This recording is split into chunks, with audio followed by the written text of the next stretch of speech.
Hola, soy Sergio Barrejón. Bienvenidos a Exigencias del Guión, la voz de los guionistas.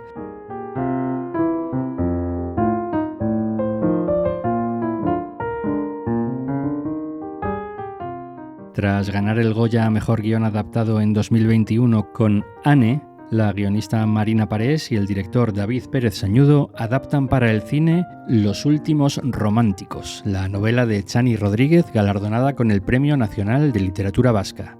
Paul Sánchez y yo nos reunimos con Marina Parés en la sede de Dama en Madrid.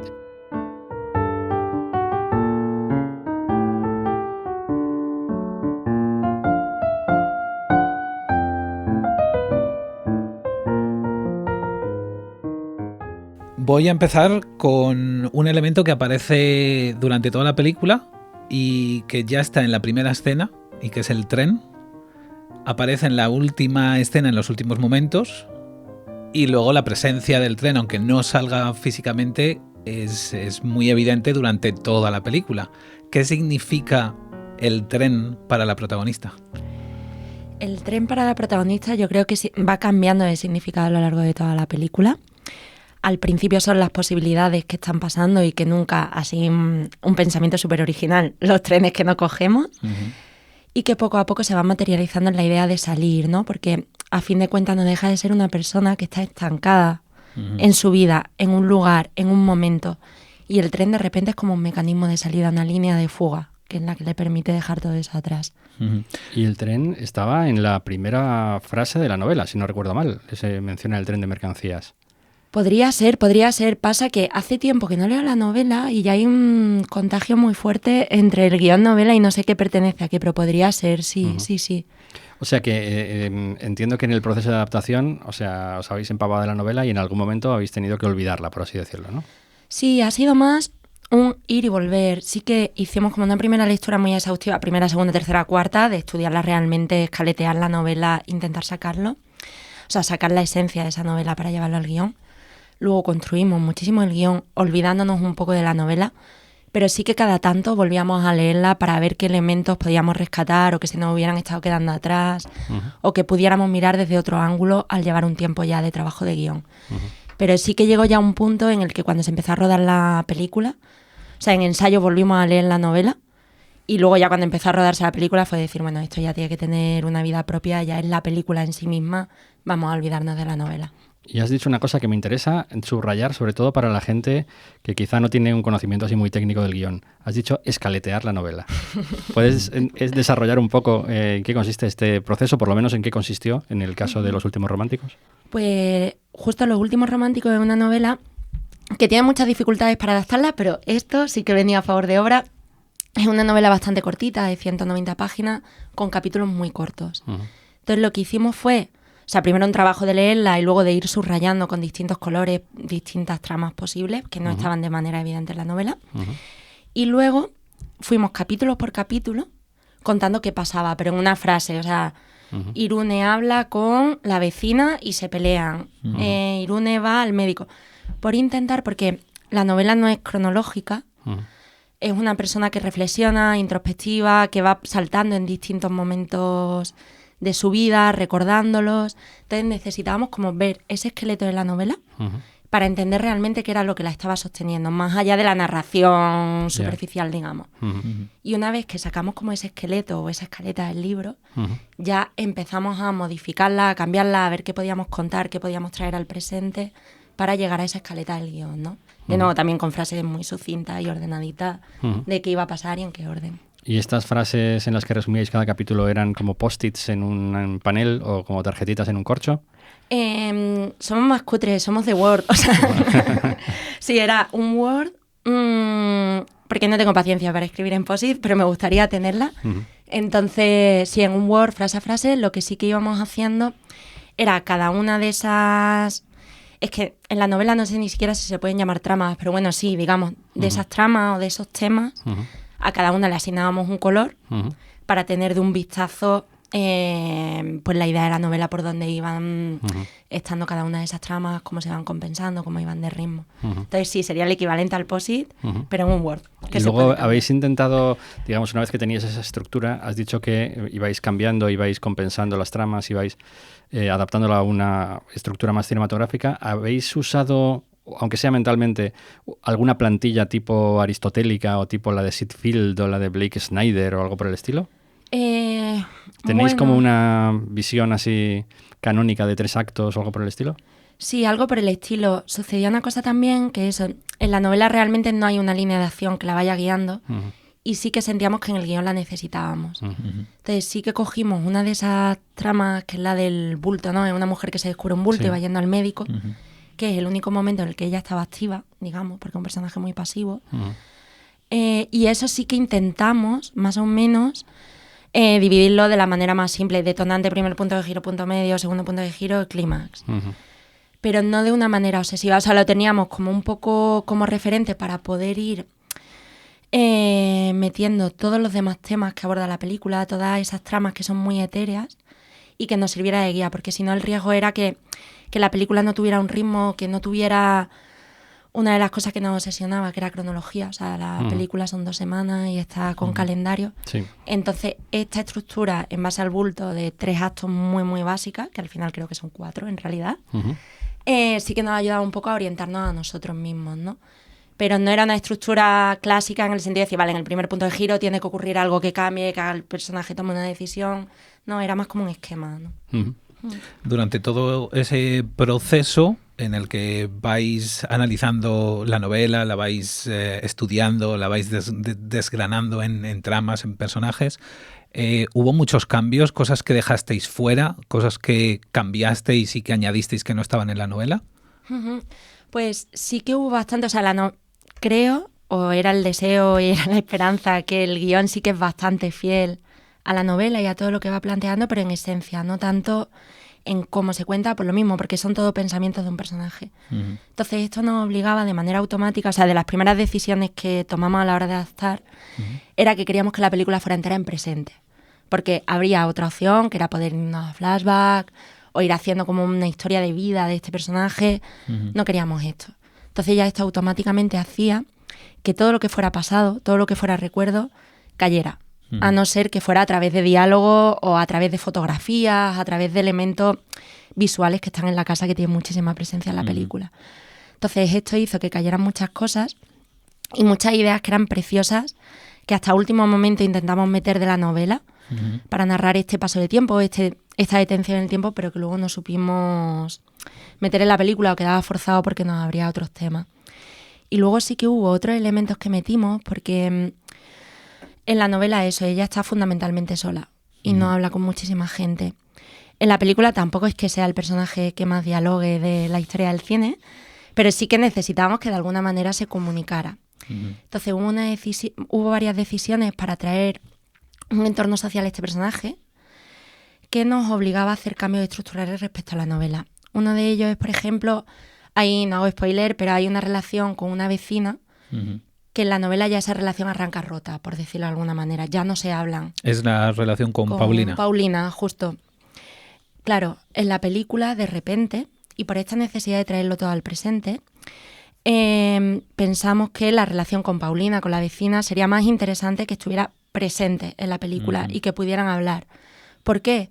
Porque también, como no teníamos al personaje de la madre, o sea, la madre de Irune muere, ella está atravesando un duelo, pero no queríamos traer a la madre, no queríamos el flashback. Entonces necesitábamos de alguna manera traer a la madre al presente de la película. Y de repente un personaje como el de la vecina, que tiene la edad aproximada de la madre, nos permitía encarnarla, que fuera una madre putativa. Luego nos permitía que hubiera un personaje con información sobre la infancia, la adolescencia, el crecimiento de Irune de una manera natural.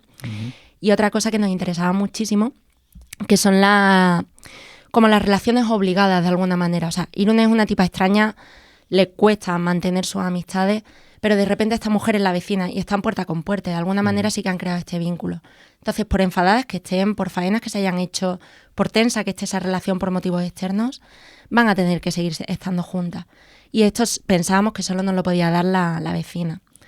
Luego otro de los cambios, que en realidad van muy de la mano, es que Irune tiene una relación, que eso sí que también está en el libro, con un operador de Renfe, ¿no? Al que le llama permanentemente y reclamamos lo del tren para preguntarle horarios de trenes que nunca va a coger, porque nunca se atreve. Perdón, es Manuel Martín, ¿no? Miguel María. Miguel María López. Miguel María López es que me parece un nombre maravilloso para decirlo siempre completo. Hola, Miguel María, le dice. ¿Me dan los horarios a Salamanca, Miguel María? Sí, es una maravilla. Y él también le llama siempre por su nombre de pila. Siempre le dice, sí, Irune. Es como muy artificial, como que los dos saben perfectamente que están disfrazando de diálogo profesional algo que claramente es una conexión personal por capada y extraña que sea, ¿no? Completamente, sí. Es decir, el nombre es de la novela, que es una maravilla, el apellido también, o sea, que es maravilloso. Pero sí, justo eso, ¿no? Como que toda esta relación tiene un toque de... que esto también es una de las decisiones de guión entre realidad y fantasía, ¿no? Que tú dices, vale, si esto realmente fuera una conversación con un operador de Renfe, le habrían echado. Entonces vamos a tener que coger estos elementos que la coloquen en un tono impostado, ¿no? Entonces esa necesidad de llamar a la otra persona, que también creo que hay una parte con la que jugamos todo el rato de irrealidad, ¿no? De decir, vale, parece que la otra persona no existe hasta que la nombra. Y ya si la nombras, la otra persona tiene que existir porque le has puesto un nombre, ¿no? Entonces eso nos lo anclava un poco a la realidad. Y luego todo el diálogo, todas esas conversaciones son muy impostadas, muy literarias, muy fuera de tono realista, como está el resto de la película. Por lo mismo, ¿no? Por jugar con esta doble capa, sí. Pero está muy bien porque es una hipérbole maravillosa. Quiero decir, no hay nada que exprese mejor la soledad de un personaje que tu único diálogo, digamos, más humano sea con un teleoperador, ¿no? Que es el colmo de las conversaciones deshumanizadas, es las que tienes con un teleoperador, ¿no? Completamente. Cuando esa es como tu conversación buena del día, es que quiere decir que es la persona más sola del mundo.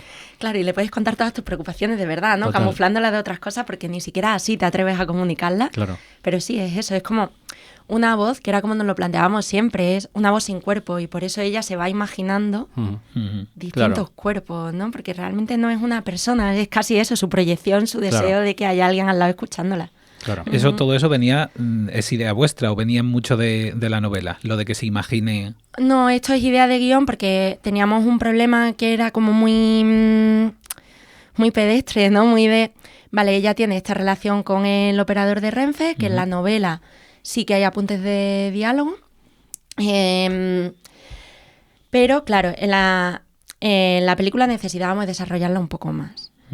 ¿Qué ocurría? Que esto nos lleva automáticamente a... ¿Qué hace? ¿Habla con el móvil en manos libres y tenemos un plano del móvil? Claro.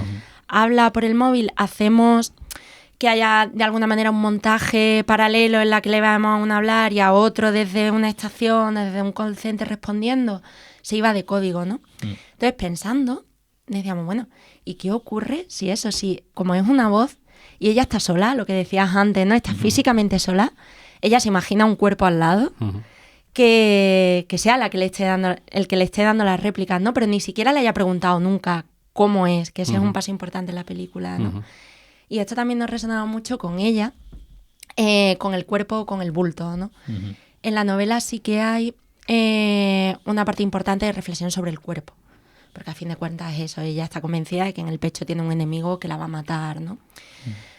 Claro, esto en la película, de nuevo, por la imposición que nos hicimos, ¿no? De no tener voz en off, de pasar todas estas reflexiones al presente, era más difícil de transmitir. Entonces, por un lado, se nos ocurrió esto de Miguel María, de ella tiene una relación con una voz que no es cuerpo, ¿y cómo se puede relacionar ella con su propio cuerpo? Pues aquí pensando, caímos en la cuenta del baile, ¿no? Que eso también es incorporación de la película y incorporación de guión. ¿Por qué? Porque normalmente el cuerpo... Yo creo que lo usamos como medio, pero no como fin, ¿no? Yo voy a beber agua, pues muevo mi brazo, me acerco a la botella y bebo, pero ese movimiento en sí no significa nada. En cambio, en el baile el movimiento cobra sentido por sí mismo y el cuerpo está cobrando esa presencia. Entonces nos parecía interesante como contraponer a estos Migueles María, que son distintos cuerpos, con el cuerpo único de Irune bailando, pero también incorporar como la idea que atraviesa toda la película, que es ese pasado que no se resiste a irse, ¿no? Y permanece de alguna manera en un presente y en las miras a un futuro al que tenemos que avanzar. Entonces, por eso hicimos que ella bailara, de alguna manera, videocassette de Ivana Sarre. De Ivana Sarre, sí. Una maravilla. Sí, que es totalmente anterior a vuestra generación. Yo no sé eso cómo surgió, pero de repente, clarísimo, Ivana Sarre. Yo la recuerdo de mi infancia. Es que es una maravilla. Sí. Es que ese programa es maravilloso. A mí me entran muchas ganas de... Total. Además, de a mí me rompió la cabeza verlo el mismo año en que he visto La Sustancia. Porque dices, Dios mío, otra de vídeos de aeróbic. El aeróbic nos permitía de alguna manera también, con lo de traer la madre al presente, ¿no? Seguramente ella baile por pertenecer a una generación anterior lo que bailaba su madre. Entonces está trayendo también a su madre al momento presente. Y ella en ningún momento, suene la música que suene, que puede ser más moderna, se va a acabar de desvincular de esos movimientos que ya ha aprendido y que van con ella, ¿no? Y más o menos yo creo que estas fueron como las grandes, resumiendo mucho, que me he extendido un montón. Perdona. No, pero es muy interesante porque es cierto que, por ejemplo, cuando ves el tráiler de Los Últimos Románticos y ves a la protagonista mover las manos de esa manera, fuera de contexto, sí es como se te levanta una ceja diciendo, pero un momento, ¿esa peli exactamente de qué? O sea, como que no eres capaz de ponerle la etiqueta previa antes de verla, ¿no? Claro, luego dices, está haciendo los movimientos de aeróbic, de precalentamiento de Vanna Sarre. Son movimientos que tienen un significado propio en un contexto, pero que fuera de contexto no lo tienen para nada, ¿no? Claro, no entiendes, pero yo creo que eso también es un poco el personaje de Irune, ¿no? Como que ella en su contexto, esto lo decía Chani Rodríguez, la escritora, que es maravilloso, de Irune dice y hace cosas raras porque pasa tanto tiempo sola y se comunica tan poco con los demás que no contrasta sus pensamientos, ¿no? Claro. Entonces cuando los verbaliza, para ella son naturales, pero para la otra persona le descoloca. Y yo creo que el baile es un poco eso, ¿no? Como que en contexto entiende que está haciendo aeróbic, fuera de contexto dice, bueno, pero ella está flipada, ¿dónde? Hablas mucho en plural cuando hablas del guión, porque el guión lo habéis escrito dos personas, una de las cuales es el director de la peli, que es David Pérez Sañudo. Yo quería que nos contases un poco cómo os habéis organizado, cómo era esa sala de guión y hasta qué punto estabais los dos a la vez, o cómo era el ping-pong creativo. Pues cuando arrancamos, sí que David estaba con lío, ya no me acuerdo con qué estaba. Todos los que conocemos a David Pérez Sañudo sabemos que la frase David estaba con lío, como suele decir en Siempre Twitter, da igual cuando leas esto, ¿no?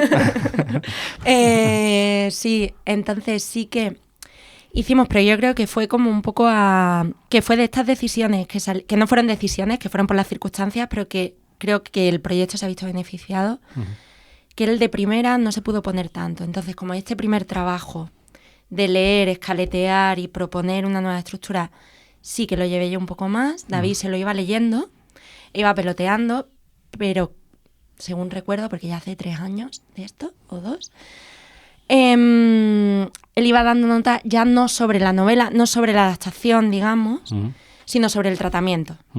Como tratamiento en sí mismo, al margen de la novela.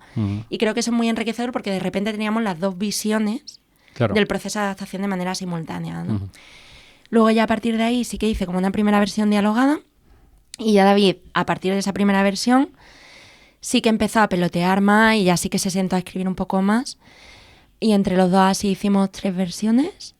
Y luego ya sí que hubo una última que hicimos entre los dos después de ver localizaciones reales, pude estar también en los ensayos, entonces de ir viendo entre los dos qué cosas iban saliendo en los ensayos que nos queríamos quedar. Y ya esa sí que la hicimos entre los dos, ¿no?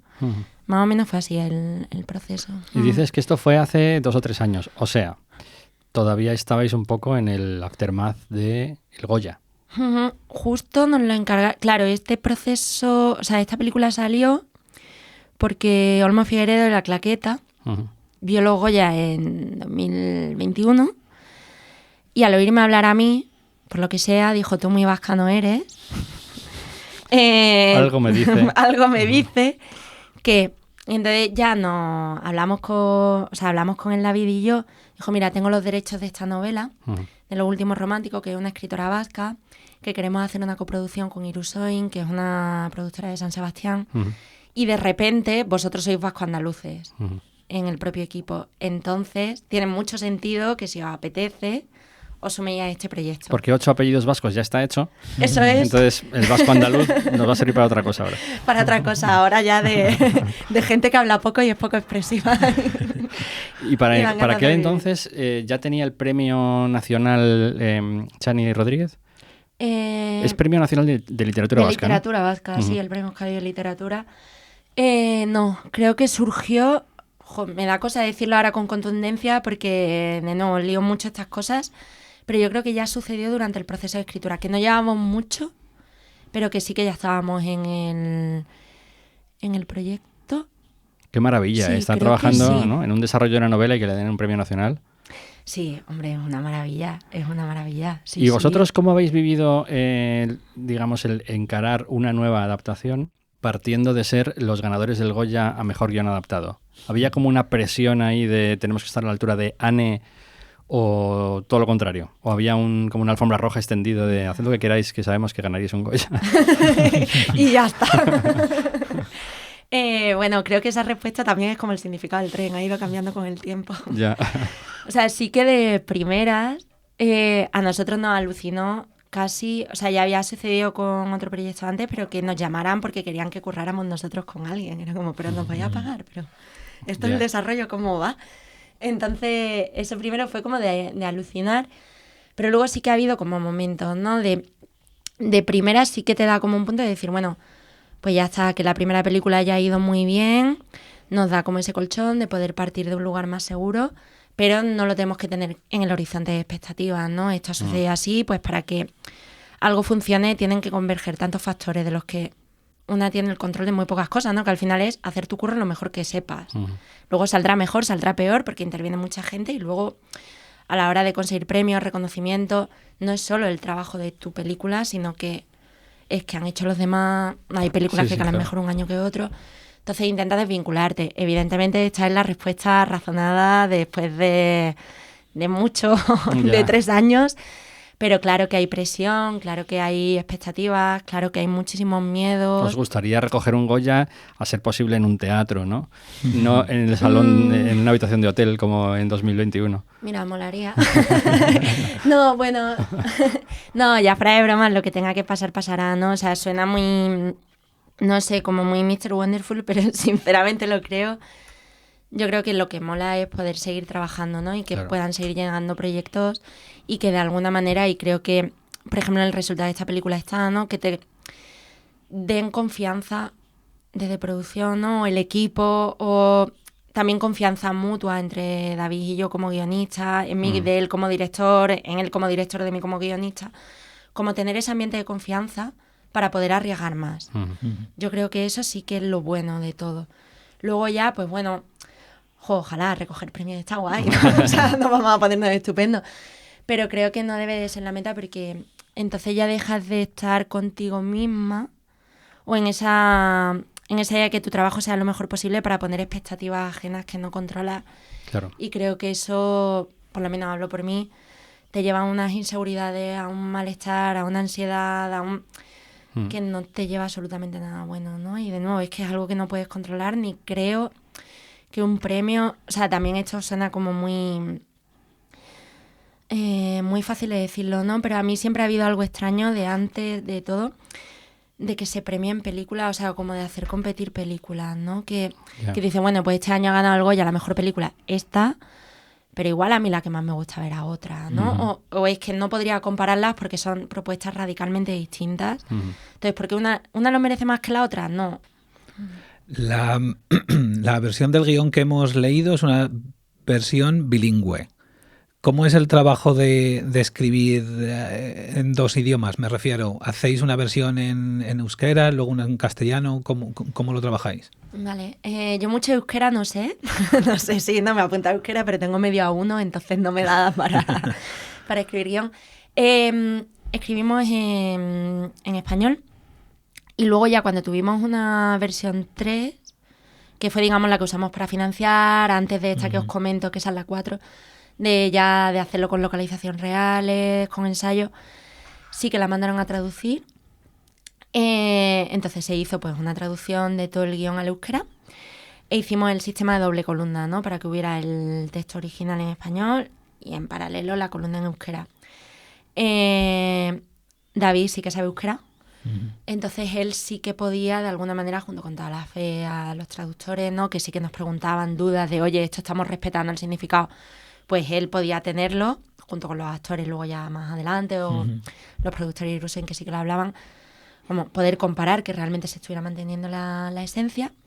Y luego, que esto es súper curioso, que también nos pasó en ANE, además en la misma persona, se llama Gorka Lascano. Él es un profesor de Euskaldegi, de profesor de euskera, que lo que hace es que el euskera es una movida, porque por lo visto en cada pueblo o en cada zona se habla un dialecto distinto, no es solo una cuestión de acento, también es una cuestión de palabras.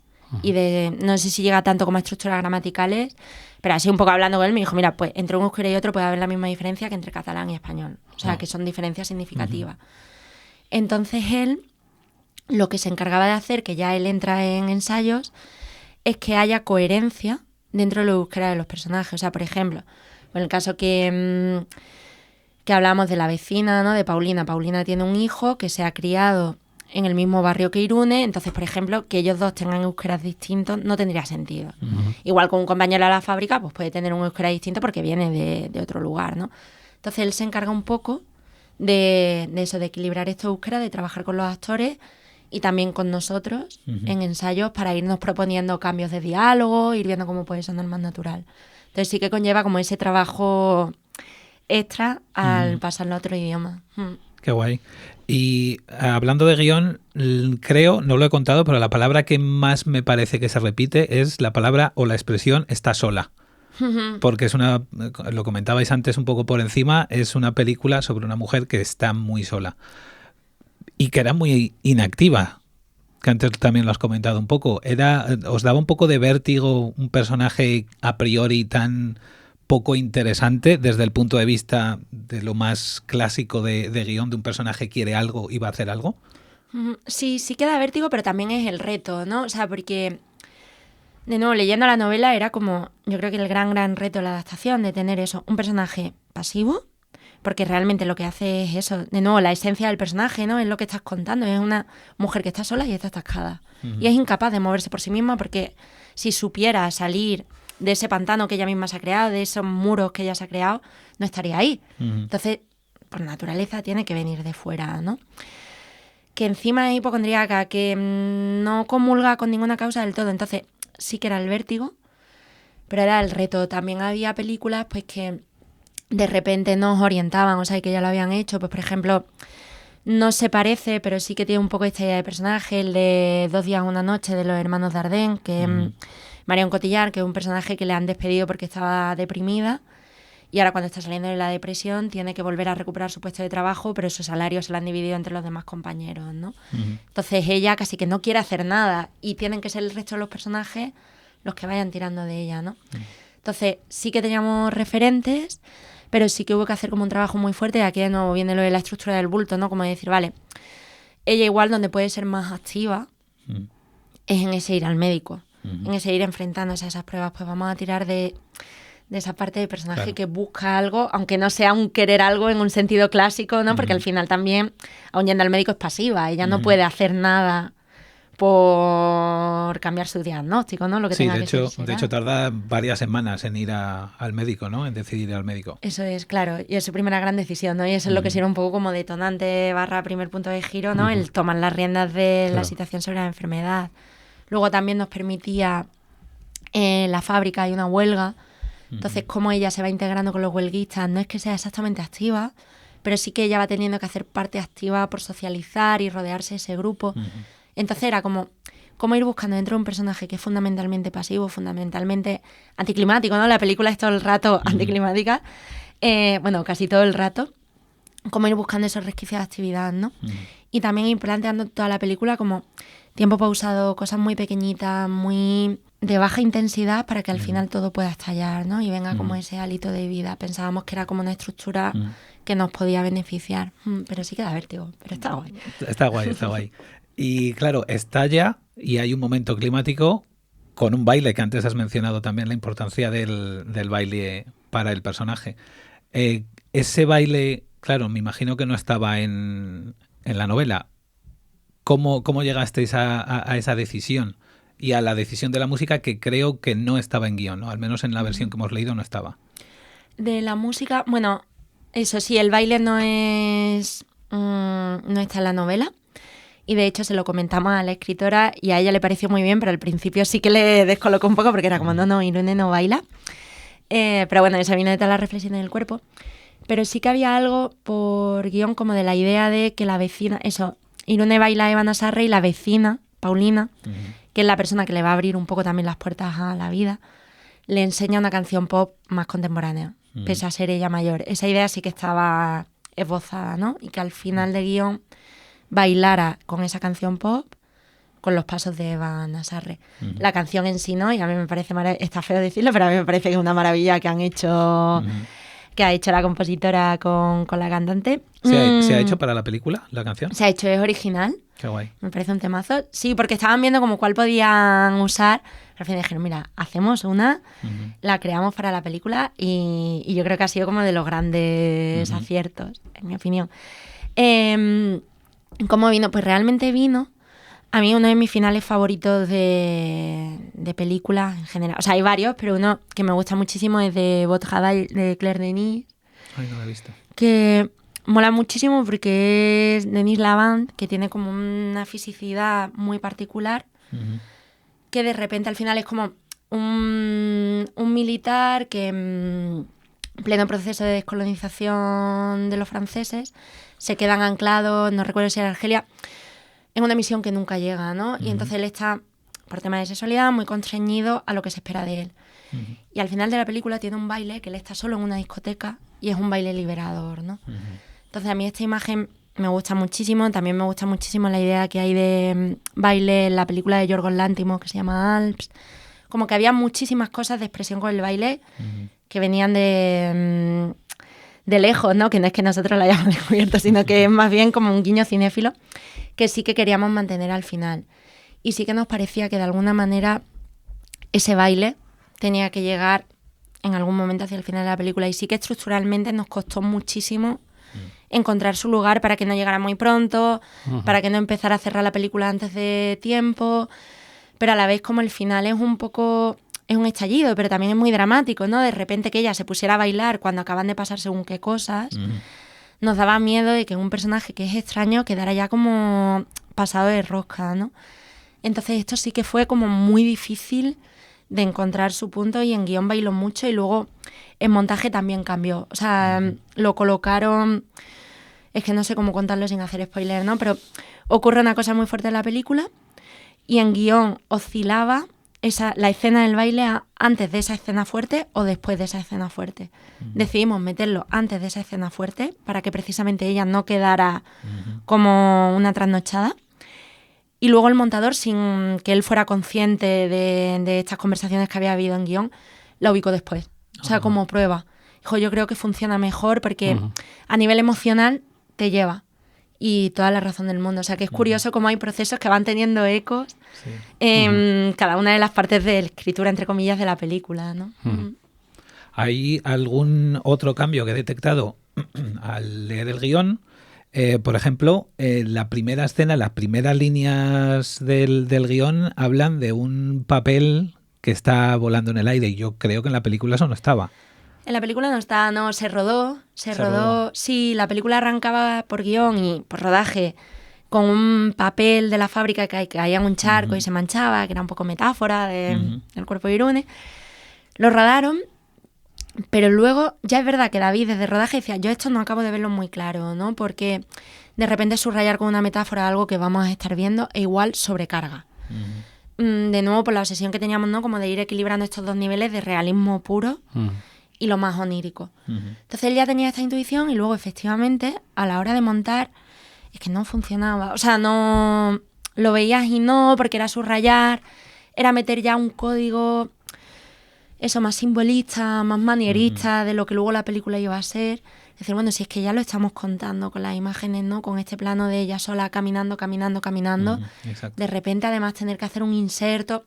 Como que ubicaba la película en otro lugar, en otro inicio, que era mucho menos contundente de lo que hubiera sido con esa imagen, ¿no? Y creo que también es de los procesos bonitos, o sea, donde se ve lo bonito que es que la película esté viva, ¿no? De cómo uh-huh, cosas van cayendo, pero es que no funcionan y hay que dejar que respiren y que vayan por otro lugar, ¿no? E ir encontrando la película en cada uno de los procesos. Uh-huh. Y esta conversación sobre la conveniencia o no de empezar con esta metáfora visual, ¿en qué fase la tenéis? ¿Todavía estáis rodando o ya estáis con el montador compartiendo estas inquietudes? Pues David sí que eso me lanzó como esta idea de decir, oye, yo esto no sé muy bien cómo va a quedar, porque tengo esta idea de empezar con el traveling de seguimiento y no sé muy bien, tú cómo de importante lo ves, lo rodamos, no lo rodamos, venga, vamos a rodarlo, uh-huh, por si acaso. O sea que ya había un escepticismo de partida, ¿no? De partida, uh-huh, eso es. Y luego, en montaje, sí que creo que llegó a estar montada sobre el primer corte, eso. No recuerdo si fue sobre el primer corte o fue un poco previo del bloquecito de escenas inicial, ¿no? Como la primera... El montaje se divide normalmente por bobinas de 20 minutos, herencia del analógico. Entonces no sé si cayó como cuando tenía la primera bobina montada. Pero sí que ya ahí Lluís Murúa, que es el montador, y David lo debatieron. Y luego yo creo que eso sí que lo hablamos en algún momento, pero era como de estas decisiones muy tomadas, ¿no? Que hay debates, pues por ejemplo el baile que comentábamos antes. Fue una apuesta del montador y luego sí que le hablamos un poco con las preocupaciones que teníamos de guión, lo debatimos, hubo otras cosas, pero esta era como tan evidente, es decir, es que si no funciona no nos vamos a... No nos vamos a... O sea, yo no me voy a pelear por una idea que igual en guión funcionaba, o sea, igual no, pero que desde luego no funciona en la película que tenemos, ¿no? Entonces... Yo creo que no hubo muchísimo debate ahí. Has mencionado el primer corte, esto que se suele llamar chorizo. Es un clásico que cuando el director se sienta con su montador y ve el primer chorizo, entra en depresión, empieza a pensar en la conveniencia de abandonar la carrera cinematográfica y de poner un chiringuito en Caños de Meca.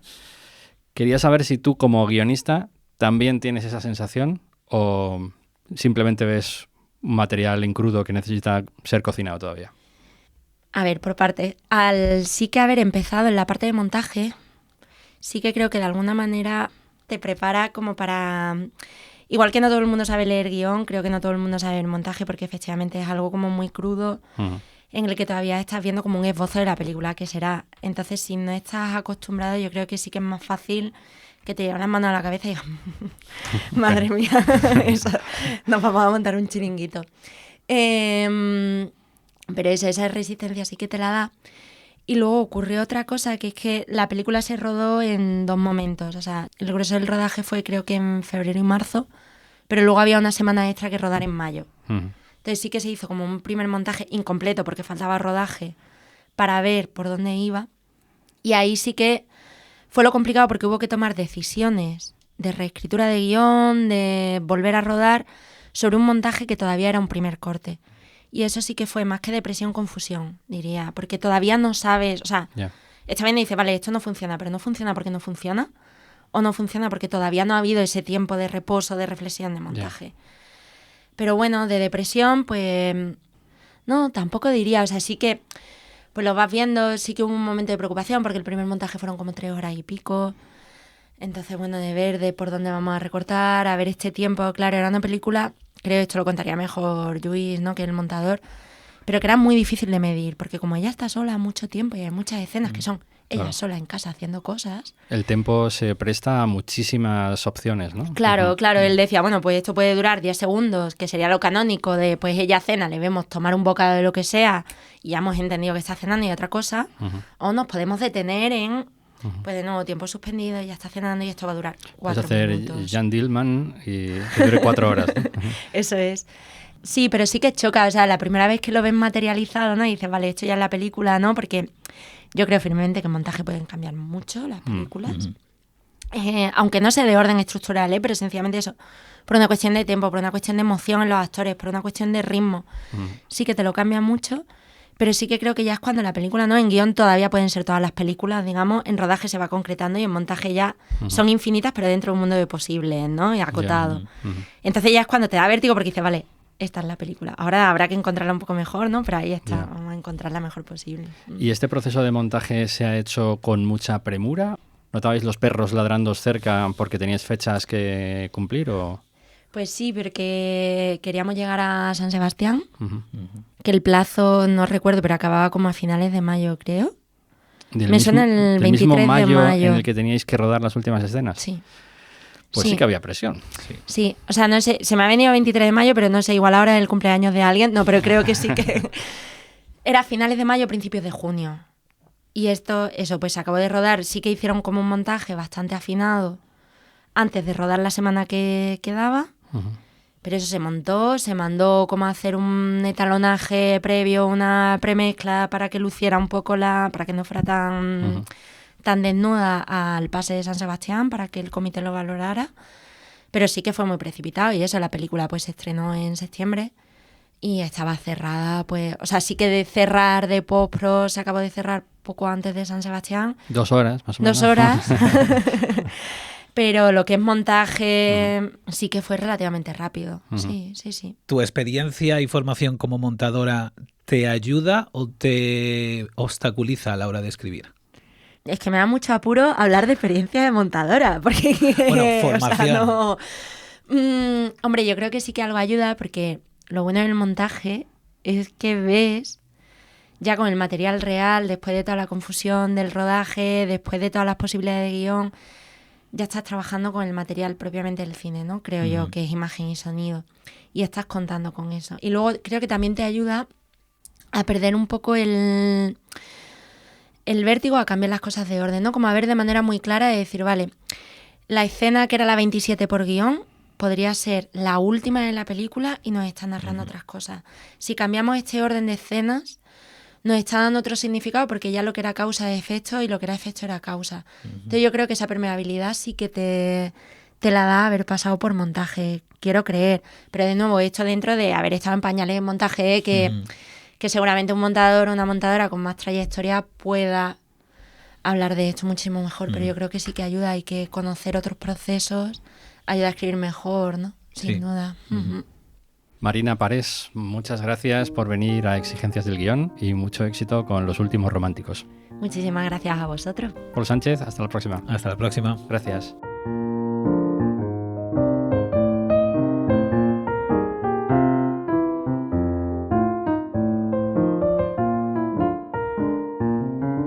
Gracias por escuchar Exigencias del Guión. Redacción Paul Sánchez. Diseño gráfico Jorge Espejo. Música Julio Barrejón, interpretada por Ana Álvarez Prada. Puedes contactar con nosotros en el email podcast@exigencias.es o en el teléfono de España 613 00 6650. Hasta la semana que viene.